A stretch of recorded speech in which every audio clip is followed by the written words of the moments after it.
શ્રી મલકાને આ બાબતની મારી જોડે ખરાઈ કરવાની જરૂર હતી. રાજકોટ સાયબર ક્રાઇમની અંદર અનેક પ્રકારના લોક જાગૃતિના કાર્યક્રમો કરવામાં આવે છે. ડીસીપી ક્રાઇમ જગદીશ બાંગરવા દ્વારા અનેક વખત પ્રેસ કોન્ફરન્સ કરીને લોકોને ચેતવવામાં આવે છે. તેમ છતાંય જાણે કે માથું જ મૂકવું હોય એવા બનાવો રોજ બરોજ સામે આવી રહ્યા છે. રાજકોટ પીજીવીસીએલ ની કચેરીમાં ત્યારે હલચલ મચી ગઈ કે જ્યારે ફાઇનાન્સ ડિપાર્ટમેન્ટના ચીફ કહી શકાય એવા વ્યક્તિએ એમડી નો વોટ્સઅપ મેસેજ આવ્યો કે મારા આ 100 નંબરના ખાતામાં તમે 45 લાખ રૂપિયા ટ્રાન્સફર કરી આપો. આ મારો પર્સનલ નંબર છે, કોઈને આપશો નહીં. અને હરખ પદુડા થઈ ગયેલા આ અધિકારીએ એમડી ના એક મેસેજ ઉપર કોઈ પણ પ્રકારની ખરાઈ કર્યા વગર 45 લાખ રૂપિયા ટ્રાન્સફર કરી દીધા. પહેલા તો જે 45 લાખ રૂપિયા ટ્રાન્સફર કરી દીધા, એમડીએ આ બાબતે શું કહી દીધું પહેલા તો એ સાંભળો. શ્રી મલકાને આ બાબતની મારી જોડે ખરાઈ કરવાની જરૂર હતી. શ્રી મલકાને આ બાબતની મારી જોડે ખરાઈ કરવાની જરૂર હતી, કારણ કે આ પીજીવીસીએલના વેન્ડર પણ નહોતા અને આ પ્રકારની ભૂતકાળમાં પણ અમે કોઈ સૂચના નથી આપી અને આ પ્રકારની સૂચના આપવામાં પણ ના આવે. આમ છતાં પણ તે લોકો વધારે પડતા વિશ્વાસના કારણે એમને આ પેમેન્ટ પ્રોસેસ કરી લીધું અને એમના ખાતામાં જમા કરાવી દીધા. જો મિત્રો, એમડી કેતન જોશી સ્પષ્ટ કહી રહ્યા છે કે ભાઈ આ ક્યાં કોઈની પ્રાઇવેટ પેઢી છે કે એવા મેસેજ ઉપર તમે 45 લાખ રૂપિયા ટ્રાન્સફર કરી શકો. જે રીતે 45 લાખ રૂપિયા ટ્રાન્સફર કરી દેવામાં આવ્યા છે, આ અંગે ડીસીપી ક્રાઇમે શું કહ્યું એ પણ સાંભળો. જે જનરલ મેનેજર ફાઇનાન્સ કિંતુકુમાર મલકાણ છે, એમને ગઈકાલે બપોરે એમના એમડી પીજીવીસીએલના એમડી સાહેબ કેતન જોશી સાહેબના પ્રોફાઇલ પિક્ચર રાખેલો અને એમના નામ લખેલું એક વોટ્સઅપ નંબરથી મેસેજ આવેલો કે હલો મલકાણ, હું મીટિંગમાં છું અને તાત્કાલિક મને આ અકાઉન્ટ નંબર ઉપર પીજીવીસીએલના ખાતામાંથી 45 લાખ રૂપિયા જેવાનું પેમેન્ટ કરી નાખો. તો એમને કેતન જોશી સાહેબના જેન્યુઇન નંબર માનીને, એમનો જેન્યુઇન મેસેજ માનીને બેંક ખાતામાંથી, પીજીવીસીએલના બેંક ખાતામાંથી જે બેંક અકાઉન્ટની ડિટેલ પ્રોવાઈડ કરવામાં આવી હતી એ ખાતામાં 45 લાખ રૂપિયાનું ટ્રાન્ઝેક્શન કરી નાખ્યું. સમાચાર નંબર 1 માં જે છે, પીજીવીસીએલ ના વાલા થવાની હોડમાં એમડી ના વોટ્સએપ મેસેજ ઉપર 45 લાખ રૂપિયા ટ્રાન્સફર કરી અને જે રીતે આખો મામલો બન્યો છે એ છે. બીજો, રાજકોટની અંદર મહાનગરપાલિકાના આરોગ્ય અધિકારીએ એવું જાહેર કર્યું છે કે રાજકોટમાં 1 વર્ષની અંદર, સવા વર્ષની અંદર જે લગ્ન નોંધણી થઈ છે એમાં 122 સર્ટિફિકેટ એવા હતા કે જેની ઉંમર નહોતી તોય પરણી ગયા હતા. 10,000 માંથી 122 સર્ટિફિકેટો એવા નીકળ્યા છે અને રિજેક્ટ કરી દેવામાં આવ્યા છે. ત્રીજો મુદ્દો છે, રેપિડો વાળાએ હવે જેને કહેવાય કે રેલી કાઢીને વિરોધ નોંધાવ્યો છે કે આ આટલા સસ્તા ભાડામાં અમારે ઘર બહાર ચલાવવું કેમ. અને વેકેશન શૈક્ષણિક સંસ્થાઓમાં પડી ગયું છે, પરંતુ કેટલાક શિક્ષણની આડમાં વેપાર કરવા વાળા વેકેશન બેચના નામે ક્લાસીસ ચલાવી રહ્યા છે અને સ્કૂલો ધમધમે છે એવો ચોંકાવનારો આક્ષેપ સાથે કોંગ્રેસના રોહિતસિંહ રાજપૂતે ડીઓ કચેરીને ગજવી નાખી હતી. જાળમૂળી જે છે એ બંગાળના ભવ્ય વિજય બાદ જે રીતે રાજકોટની અંદર પણ ઉજવણી થઈ, એમાં આંખેને ઉડીને વળગે એવી વાત એ હતી કે કમલેશ મીરાણી અને નીતિન ભારદ્વાજ, ભાર મીરા આપણે કહી શકીએ, સાથે જાળમૂળી ખાધી હતી અને ભાજપે બહુ સરસ રીતે ઉજવણી કરી. તો આ 4 સમાચારો જે છે એ મુખ્યત્વે રાજકોટના છે. આવો આપણે સમાચારની અંદર ઉતરીએ. હું છું આપની સાથે કુમાર અને આપ જોઈ રહ્યા છો ઇવનિંગ પોસ્ટ ન્યૂઝ. મિત્રો, રાજકોટની પીજીવીસીએલ કચેરીની અંદર ત્યારે હલચલ મચી ગઈ કે જ્યારે એક સાયબર ફ્રોડ અને એ પણ ફાઇનાન્સ ડિપાર્ટમેન્ટના એક ઉચ્ચ અધિકારી સાથે થયું. અને જે રીતે ફરિયાદમાં એમણે નોંધાયું છે એ મુજબ કે ભાઈ કેતન જોશી કે જે પીજીવીસીએલ ના એમડી છે, એમનો એક વોટ્સએપ ઉપર મેસેજ આવ્યો કે ભાઈ તમે આ ખાતામાં 45 સમથિંગ 45 લાખ ઉપરની રકમ જે છે એ ટ્રાન્સફર કરી આપો. આ મારો પર્સનલ નંબર છે, કોઈને તમે કહેશો નહીં. અને આ ફાઇનાન્સ ડિપાર્ટમેન્ટના ઉચ્ચ અધિકારીએ પીજીવીસીએલ ના પૈસા સાહેબના કહેવાથી બીજા ખાતામાં ટ્રાન્સફર કરી આપ્યા. 2-3 કલાકનો સમય વીતી ગયો પછી બીજો મેસેજ આવે છે કે હજુ બીજા 30 લાખ રૂપિયા તમે આ ખાતામાં ટ્રાન્સફર કરી આપો. ત્યારે આ મહાશય અધિકારી સાહેબને એમ થાય છે કે ભાઈ સાહેબ આવી રીતે પૈસા કોના ખાતામાં ટ્રાન્સફર કરાવે છે, હું સાહેબને જઈને વાત કરું. અને એમણે સાહેબને જઈને વાત કરી. આખી હકીકત બાબતે રાજકોટના ડીસીપી ક્રાઇમ જગદીશ બાંગરવાએ શું કીધું પહેલા તો એ સાંભળો. જે જનરલ મેનેજર ફાઇનાન્સ કિંતુકુમાર મલકાણ છે એમને ગઈકાલે બપોરે એમના એમડી પીજીવીસીએલના એમડી સાહેબ કેતન જોશી સાહેબના પ્રોફાઇલ પિક્ચર રાખેલો અને એમના નામ લખેલું એક વોટ્સઅપ નંબરથી મેસેજ આવેલો કે હલો મલકાણ, હું મીટિંગમાં છું અને તાત્કાલિક મને આ અકાઉન્ટ નંબર ઉપર પીજીવીસીએલના ખાતામાંથી 45 લાખ રૂપિયા જેવાનું પેમેન્ટ કરી નાખો.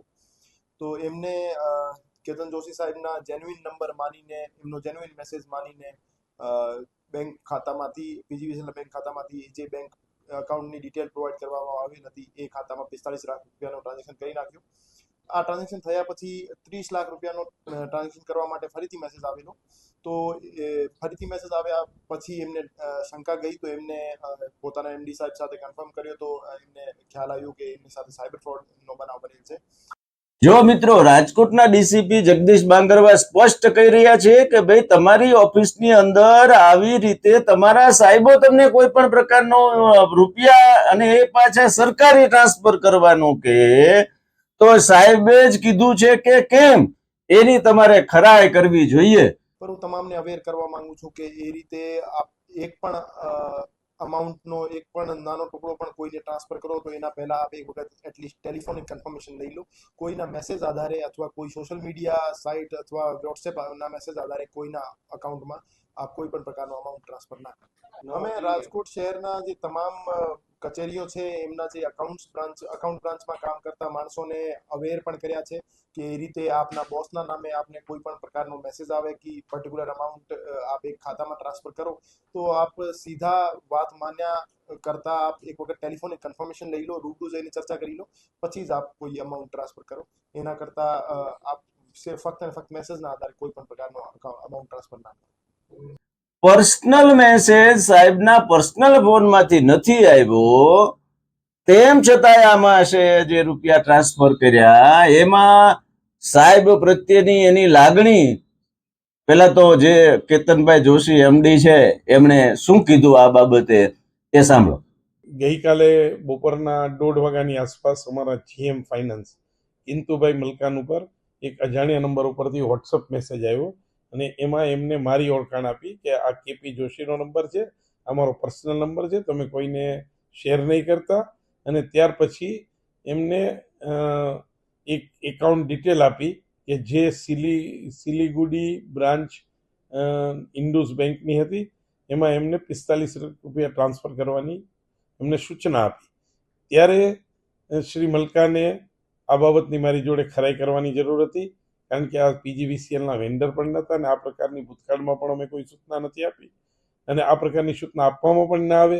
આમ છતાં પણ તે લોકો વધારે પડતા વિશ્વાસના કારણે એમને આ પેમેન્ટ પ્રોસેસ કરી લીધું અને એમના ખાતામાં જમા કરાવી દીધા.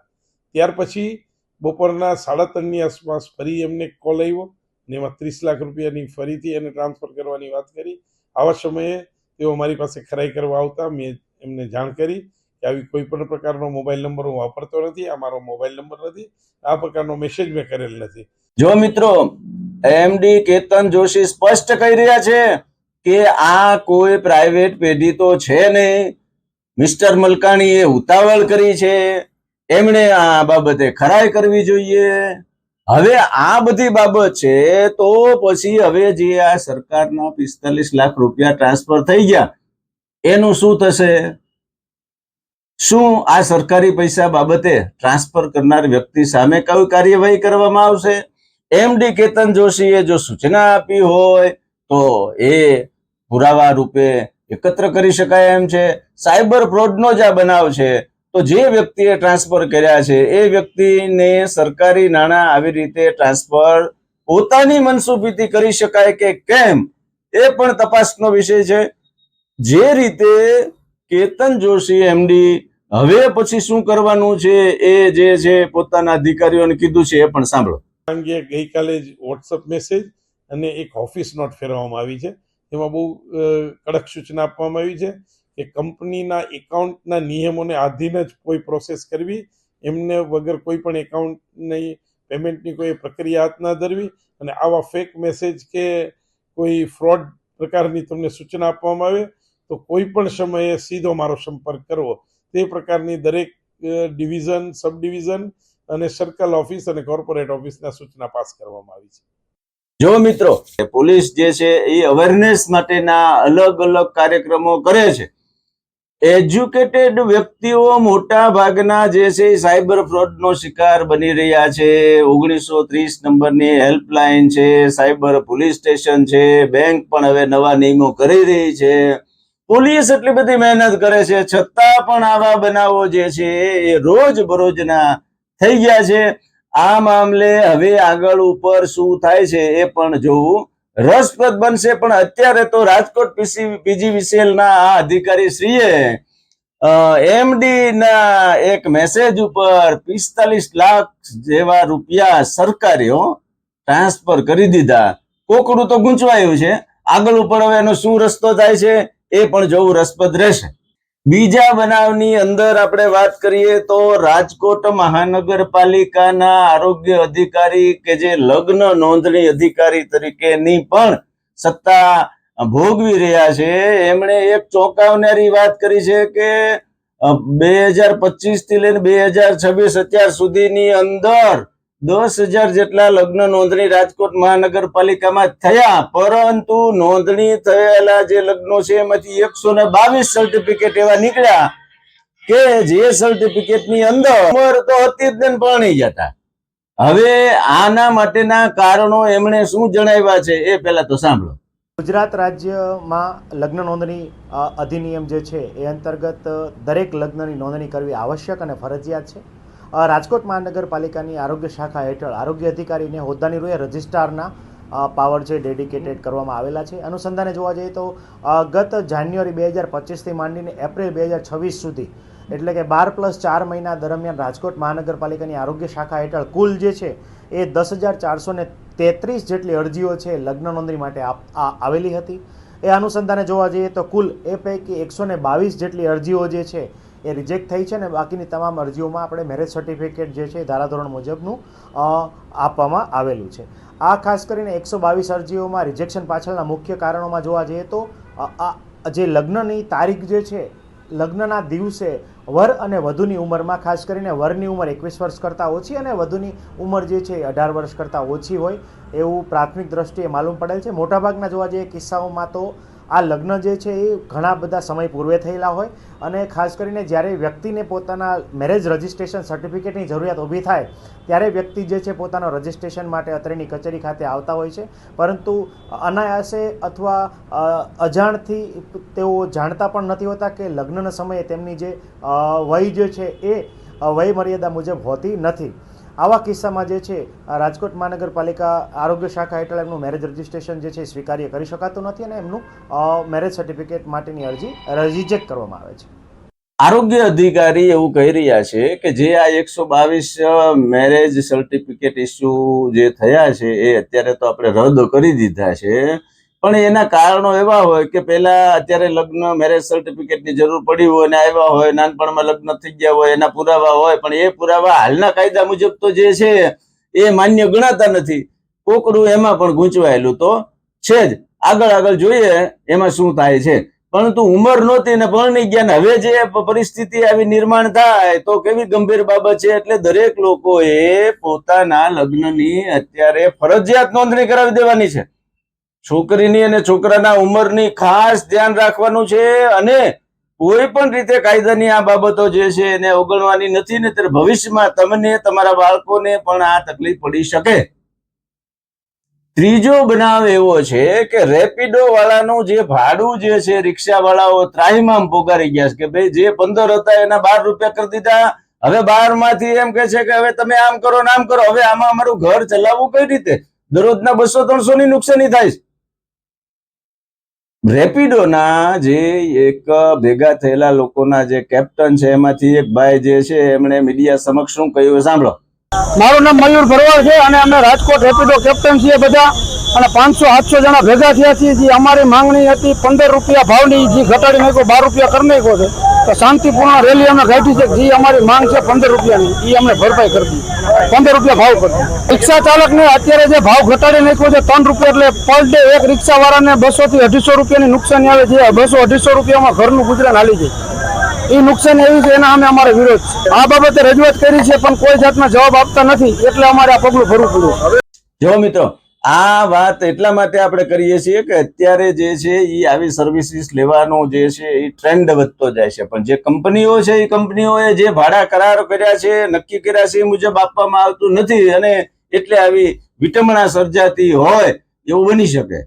શિક્ષણ જગતની અંદર ધોરણ 12 ના પરિણામો આવી ગયા છે. હવે જે લોકો 11મા ધોરણમાં છે અને 12મા ધોરણમાં આવશે, 9મા છે અને 10મા ધોરણમાં આવશે, એના માટે શાળા સંચાલકો દ્વારા કોચિંગ ક્લાસીસના નામે જે રીતે પાછું શિક્ષણના જે કાંઈ કહી શકાય એવા ક્લાસીસના નામે શરૂ કરી દીધું છે.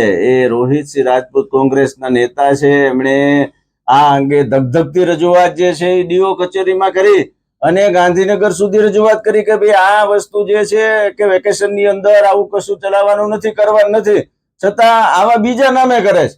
હવે કાયદાની છટકબારીનો ઉપયોગ કરી અને શિક્ષણ આપવું એ કઈ ખોટી વાત નથી, પણ હવે વેકેશનની અંદર આ વસ્તુ કરવી, તો એની સામે એમણે રોષપૂર્વક રજૂઆત કરી છે. પણ સાંભળો. રાજકોટ શહેરની અનેક ખાનગી શાળાઓના ધોરણ 10 નું હજી તો રિઝલ્ટ આવતીકાલે આવનાર છે. પહેલા જ લગભગ વેકેશન બેચ ચાલુ કરી નાખી છે. અમને છેલ્લા 2 દિવસથી અનેક વિદ્યાર્થીઓના અને એના વાલીઓના ફોન આવ્યા છે કે વેકેશન રાજ્ય સરકાર જે જાહેર કરે છે એ વેકેશનની જાહેરનામાનો ભંગ કરીને અનેક રાજકોટની ખાનગી શાળાઓ નામચીન છે અને અનેક નાની મોટી શાળાઓ છે કે વિદ્યાર્થીઓની પાસેથી વેકેશન બેચના નામે 30,000, 35,000, 38,000 એવી વેકેશન બેચના નામે ફી લઈ અને વિદ્યાર્થીઓને શાળા પર બોલાવી રહી છે. અત્યારે સમાજની અંદર વિદ્યાર્થીઓની આત્મહત્યા અને શૈક્ષણિક ભારને લીધે બનતા અનેક પ્રકારના કિસ્સાઓને લીધે સમાજ માટે આ ચિંતાનો વિષય છે. ત્યારે શાળા સંચાલકો એ પોતાની ફીની લાલચે વેકેશન બેચ નામની એક નવી પદ્ધતિ અપનાવી છે. પહેલા વેકેશન બેચ મફતની અંદર કરાવતા, પરંતુ અનેક ખાનગી શાળાઓ હવે વેકેશન બેચના નામે, JEE નીટના નામે વિદ્યાર્થીઓ પાસેથી ફીઓ ખંખેરવાનું ચાલુ કર્યું છે. મિત્રો, તો આ હતા આજના ઇવનિંગ પોસ્ટ ન્યૂઝ કે જેની અંદર રાજકોટ અને સૌરાષ્ટ્રની અંદર આંખ ઉઘડનારા જે કિસ્સાઓ છે એને આપણે સમાવિષ્ટ કર્યા છે. Evening post news Instagram, Facebook અને યુટ્યુબ ચેનલ ઉપર ઉપલબ્ધ છે. લાઈક કરો, શેર કરો, સબસ્ક્રાઇબ કરો. આભાર.